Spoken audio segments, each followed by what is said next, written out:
পাইকগাছা উপজেলার ১ নম্বর ওয়ার্ডের সিরাজুলের পৈতৃক সম্পত্তি দখল করার অভিযোগ উঠেছে রুহুল আমিনের বিরুদ্ধে। মোহাম্মদ সিরাজুল ইসলাম সাংবাদিকদের জানান, আমার জায়গার উপর দিয়ে গায়ের জোরে মাটি ও বালু দিয়ে রাস্তা তৈরি করার চেষ্টা চালাচ্ছে। আমি তাকে বাধা প্রদান করলে সে আমাকে হুমকি দেন। ১ নম্বর ওয়ার্ড কাউন্সিলর মোহাম্মদ ওয়াহিদ আলীর কাছে ঘটনার বিবরণ জানতে চাইলে তিনি সাংবাদিকদের জানান, এই জমি সিরাজুলের, রুহুল আমিন গায়ের জোরে দখল করার চেষ্টা করছে। আমি ঘটনা শুনে অভিযুক্ত রুহুল আমিনকে কাজ বন্ধ করতে বলি, কিন্তু সে আমার উপর উত্তেজিত হয়। আমি শারীরিকভাবে অসুস্থ থাকার কারণে সে স্থান ত্যাগ করি। অভিযুক্ত রুহুল আমিনের সঙ্গে সাংবাদিকরা যোগাযোগ করার চেষ্টা করছে, কিন্তু তিনি বাড়িতে ছিলেন না, এমনকি তার মুঠোফোন বন্ধ ছিল। মোহাম্মদ সিরাজুল ইসলাম এই ঘটনায় পাইকগাছা থানায় অভিযোগ দায়ের করেছেন। তিনি আইনশৃঙ্খলা বাহিনীর কাছে তদন্ত সাপেক্ষে ন্যায় বিচার প্রার্থনা করছেন। আপনার নাম? সিরাজুল ইসলাম। এই যে আপনার যে জমিটা যে মাটি ফেলেছে, এটা আপনারা শুনেছি আপনি পাইকগাছা থানায় একটি অভিযোগ দায়ের করেছেন। আসলে কে বা কারা আমাদেরকে একটু জানান।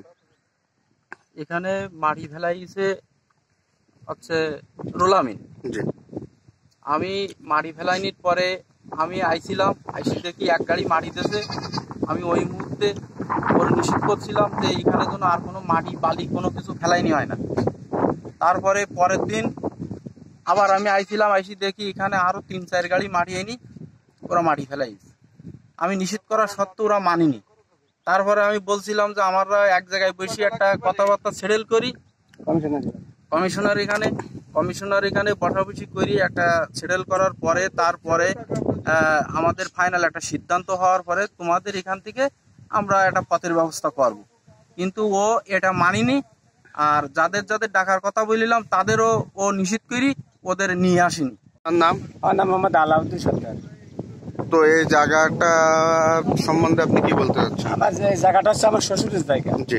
এখানে আমরা কমিশনার ২ নম্বর ওয়ার্ডের যে কমিশনার, ওনার কাছে হারিতে দিয়ে মাছ চাষ করে, উনি দেখাশুনি করে। এখন ওনারা হুমসিকালি এখানে মাটি ফেলাচ্ছে এবং ফেলাই যাওয়া। ওনারা কে? ওনার হচ্ছে রুহুল আমিন।